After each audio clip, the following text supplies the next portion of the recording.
Welcome to the show, David Soames. You trained as an actor at the Royal Scottish Academy of Music and Drama in Glasgow and found your true passion in writing plays and musicals. Your first major success was the musical Time, which starred Sir Cliff Richard and featured Lord Laurence Olivier in his final theatre performance. The show ran for 2 years at the Dominion Theatre in London and was seen by over 1 million people. The Time concept album featured artists such as Freddie Mercury, Stevie Wonder, and Dionne Warwick. You also co-wrote the musical A Tale of Two Cities and the musical Across the Wall. Your screenplays include Live by the Sword, Who'd Be a Vampire, Leave Revenge to Karma, and many others. There's a ton of other stuff to talk about with you, David. Thank you so much for joining us here on the show, and please do tell us more.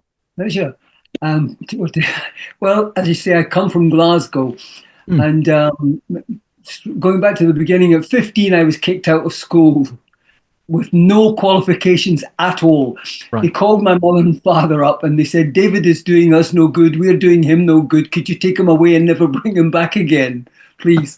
So which they did. And so basically, it was a Friday afternoon. My dad said, have a job by Tuesday or I'm kicking you out of the house. Wow, okay. So that's Glasgow for you, mate. And so basically my first job was putting television aerials on roofs. Oh, wow, okay. Which was fun and no fun. And then I worked in a sawmill. I made plumber's soda. I worked in a grocer's, etc., etc. And then when I got to the age of 20, I was standing on a street corner with a friend, and I said to him, turned to him and I said to him, how do you fancy becoming actors?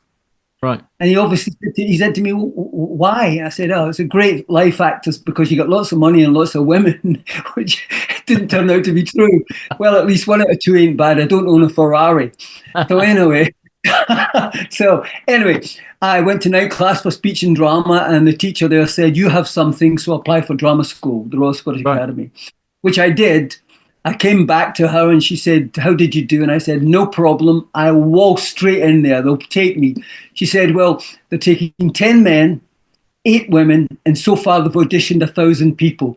Wow. So that kind of said it. But they took me, and that changed my life. Suddenly I realized on working on plays, how a play is built.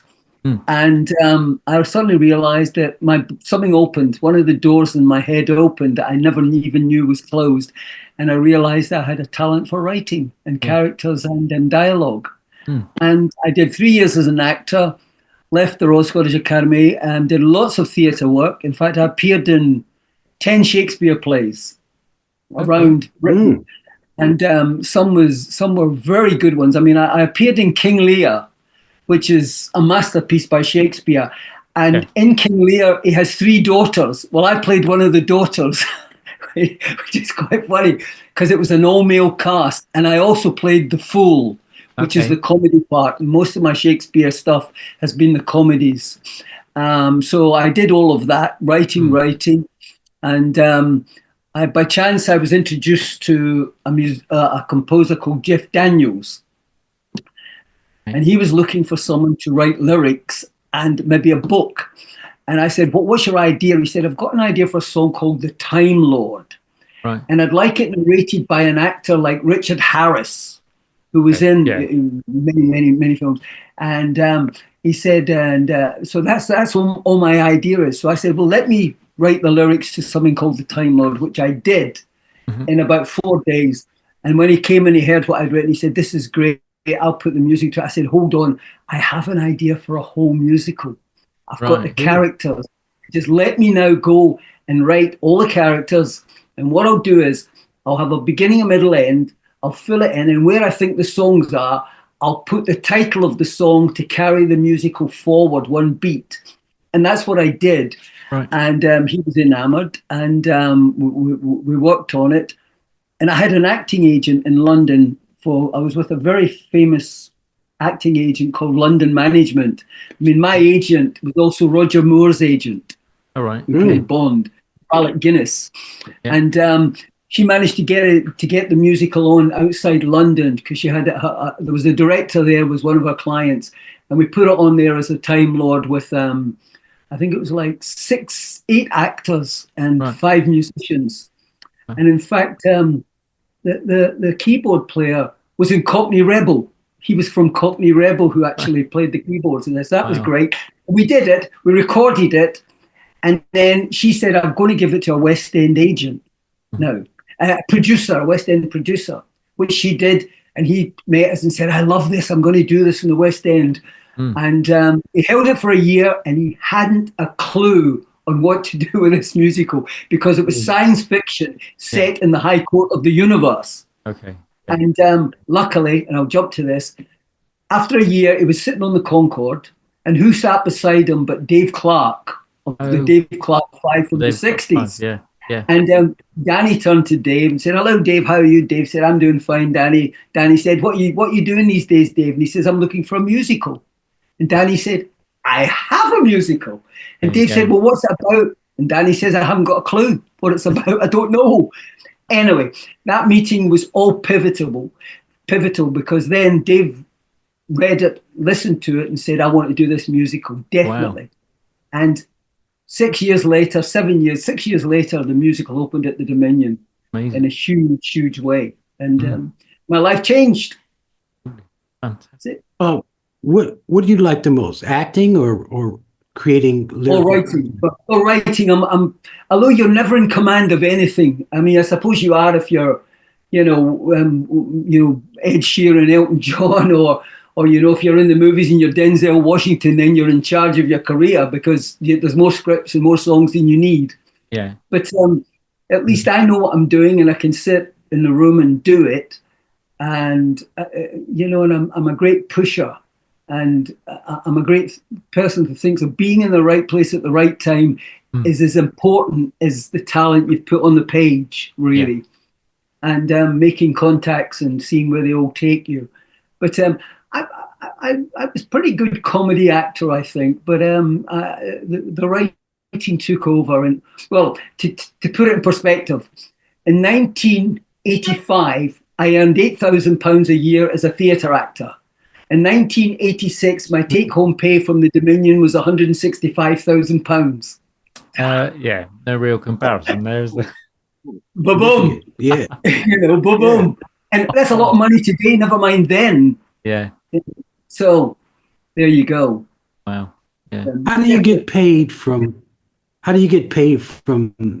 doing a play? Do they buy the seat? No. You get paid a percentage of the box office. And so basically, let's suppose the box office takes in £200,000 a week. Well, you get, between you and the other writer, you get 4% of that every week. Between you, if you're just 2 writers, if there are 3 writers, it becomes 6%. And when the backers get their money back, you can then maybe go up another couple of percent. Yeah. So basically, when time was running, I mean, a bad week for me was £4,000 a week in 1986, which when you think about when it was in the 80s, that was a lot of money then. A lot of money. Yeah, well, I tell you, I mean, 2 weeks was more than I earned in a year as a theatre actor at one point. Yeah. Sure. How did it feel to be working with Dionne Warwick? Well, I must confess up. Because Dave Clark of the Dave Clark Five he produced all the Dave Clark Five stuff, and he was the producer of the musical. Mm-hmm. So I had nothing to do with going. Dave wouldn't take anyone into the studio with Freddie and Dionne and Stevie and all of that. It was just all Dave Clark because it started out as the Time Lord. And then one point when we were starting to work on it, we went to Dave Clark's apartment in Mayfair in London, and he changed it to Time, which I quite like. I like the idea. But what I didn't quite like was what it says above it, Dave Clark's Time. You know, I thought, oh yeah, okay, boom. You know, and I wrote the book and the lyrics. Jeff wrote the music, but it became also all things co-written by Dave Clark. But let me now say, without Dave Clark, it would not have happened. So, you know, it's fair exchange is no robbery. No. That's what I say on everything. So, That's it. So I never got in the studio, but I love to have met Freddie in the studio and listened to him recording My Defense, which I wrote the lyrics to. But I did meet him on the opening night of Time, which was quite wonderful. I met him at the party at the Hippodrome in London because I hadn't met him before, and I happened to get a few minutes chat with him. Yeah. And I saw him with his friends in the balcony, and I thought, oh, I don't want to go up there. And, you know, you think back, this was 1986. Yeah. He was arguably the greatest singer in the world. Absolutely. Freddie, just with that voice. Yeah. And I suddenly turned around and he was coming towards me. And I just said, Freddie, could I have a word with you? And he said, of course. I said, I just want to thank you so much for recording my song In My Defense, which I wrote the lyrics for. This was my big moment. Freddie stepped back, he looked at me and he said, are you David Soames? And I went, oh my God, he knows who I am. And I said, I want to thank you. And the funny thing is, he said to me, let me just tell you something, David. I love that song and those lyrics. And I said, why? He said, because your lyric in the chorus is, I'm just a singer with a song. He said, well, David, that's all I am. I'm just a singer with a song. And then I said to him, well, when I wrote it, I gave it to the composer. I said, we've written a good song here. We've written a good song. And I played the music. I said, good song. I said, Freddie, but when I heard your recording, I had to go back and tell him, we didn't write a good song. We wrote a great song because of your work. In the delivery. He thanked me. I thanked him. And I said, thanks very much, Freddie, for recording it. He said, no, David, thank you so much for writing it. And that was my moment with a great man. And that's the handbook that shoot Freddie. Who were some of your favorite social conscious music songwriters?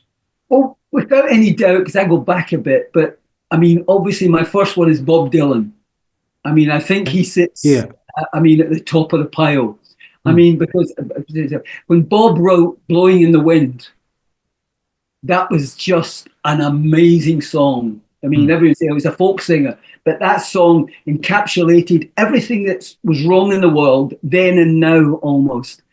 And there is a story which I've said about, but the first soul singer in my mind is a man called Sam Cooke, definitely, because all the other ones, Otis, Marvin, Stevie, they all followed Sam. Right. And when Sam heard Bob Dylan's song Growing in the Wind, he just said, no white man should have written this song. That should have been written by a black man. He said. So Sam then went off and wrote A Change Is Going to Come, another great social comment on the way things were at the time. You know, and then we've had Marley, social comment, we've had a few people. But those guys, and John Lennon, imagine, you know, and all his, what John Lennon was. But I think Bob Dylan was the first person to socially hit the DNA of the world, of music lovers. And he told Blowing in the Wind, even today, if you listen to that song, it covers everything we need to be fixing in the world. Yeah. So that's where I'm at on that. Okay. Tom? Being a playwright as you are, for you, is writing plays anything like writing a book, or how does the construct for you work? Good question. I can't write a book. This is it. I mean, obviously it is different because you're writing scenes and so on, I imagine. But a movie or a play, or the book to a musical, because it's normally book, music, lyrics. If it's a book musical, Andrew Lloyd Webber writes operas. I write book musicals. The thing is, when you're the thing is that a play or a book musical is the dialogue. It's the dialogue, because in a musical or a film, you just write down and say, "Oh, he walks in with a briefcase." Yeah. If I'm writing a book, he walked in with a brown leather briefcase, monogrammed in gold, which he bought in a little street in Paris on his 50th birthday. It goes on and on and on. Yeah. So I don't have that talent to be descriptive. I mean, and really, I was once told, when I was a drama student, if I may, I was working in a play. We used to be extras in the theatre. And I was appearing in a play called A Choice of Wars by an amazing American writer called Irwin Shaw. Yeah. He wrote Rich Man, Poor Man, the television series many years ago. He also wrote 2 Weeks in Another Town for Kirk Douglas and The Young Lions for Marlon Brando. So you're talking about one of the great writers. And I asked him to read my first play. Right. And he read I went to his hotel and I walked in and I saw my play sitting there. It was called The Brickwork. It was a 1-hour play. And a kind of American accent, he said, "Is this your first play, kid?" And I said, "Yeah." He said, "Well, kid, this play is a piece of shit." Right. And so I'm standing there listening to this, and I just felt that I'm never going to write. And he said, "No, hold on a minute." He said, "Every writer in the world, good writer, great writer, they only have one style. Okay. They may write in another style and be successful, but they only ever have one style." He said, and that's Shakespeare, Mickey Spillane, Ibsen, Bernard Shaw, everybody. He said, "This play is not your style. You have to go, throw it in the bin and find your style. And if you find your style, you will be a good writer, because you have two things that no one can teach you. There isn't a university in the world can teach you: a gift for dialogue and an imagination.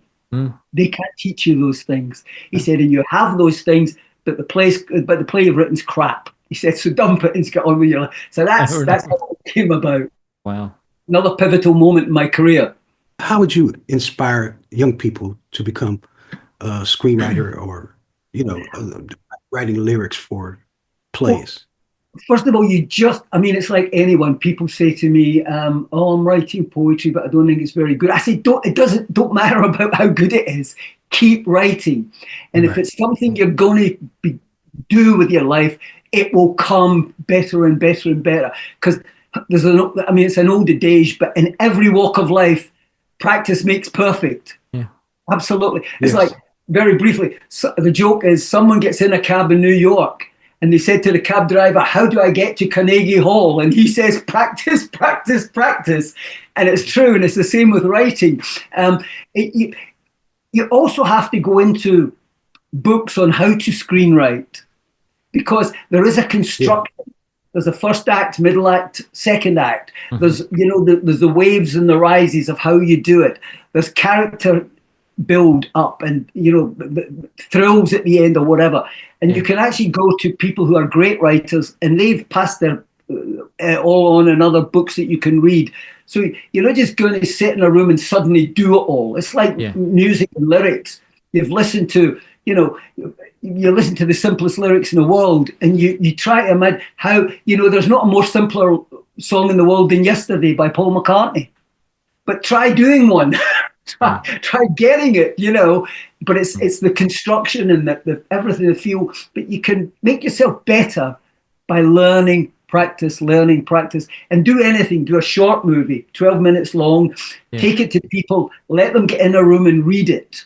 Because what you think you have on the page sometimes is not what you have when you hear people speaking it.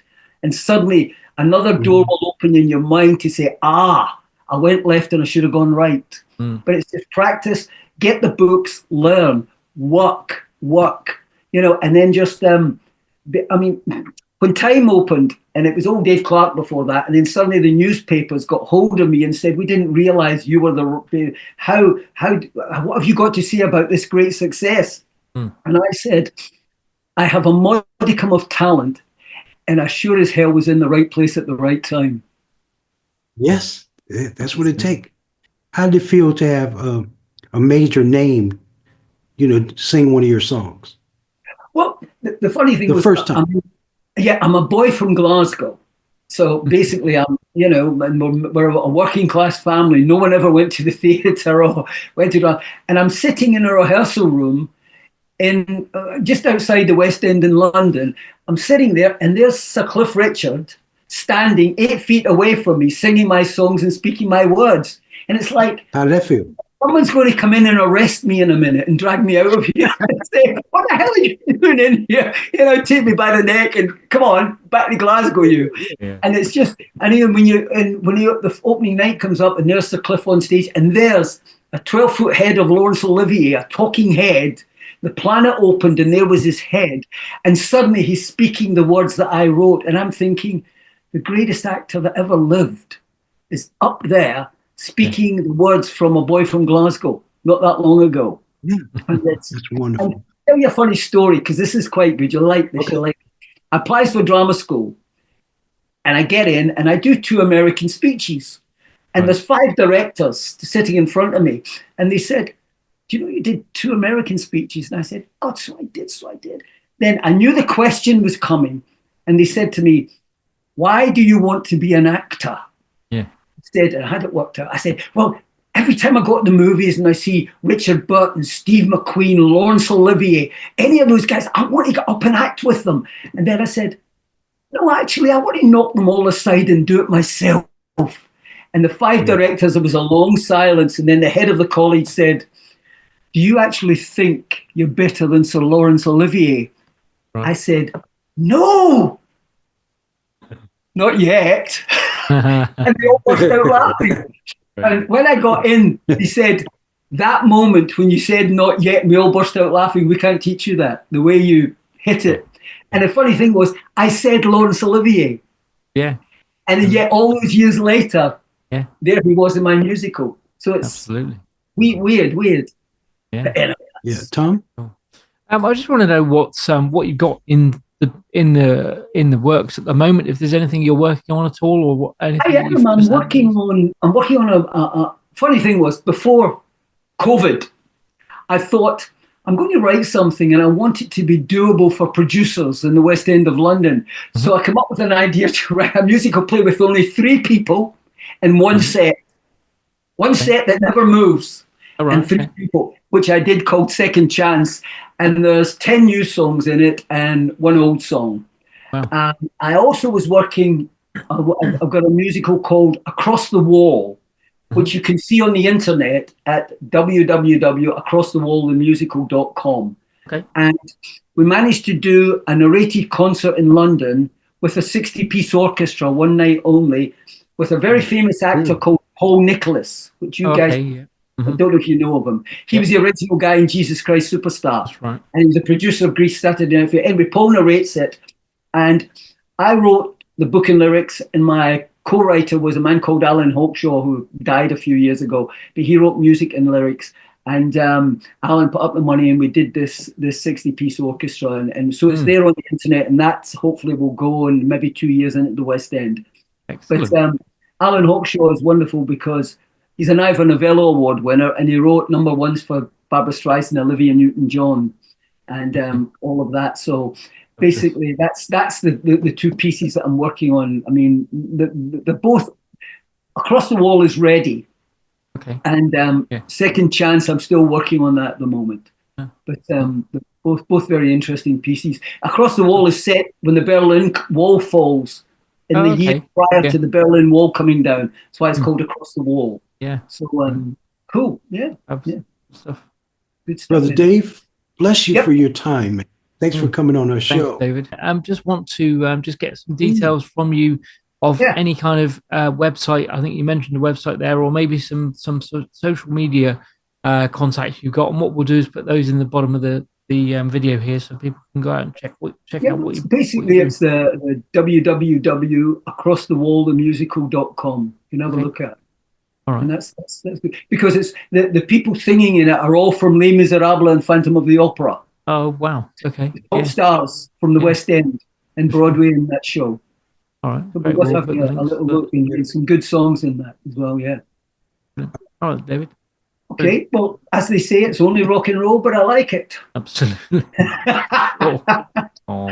and roll. Well, it's great to see you. Take care. Anytime, boys. Anytime. Good to speak to you guys. Brother. Thank you so much.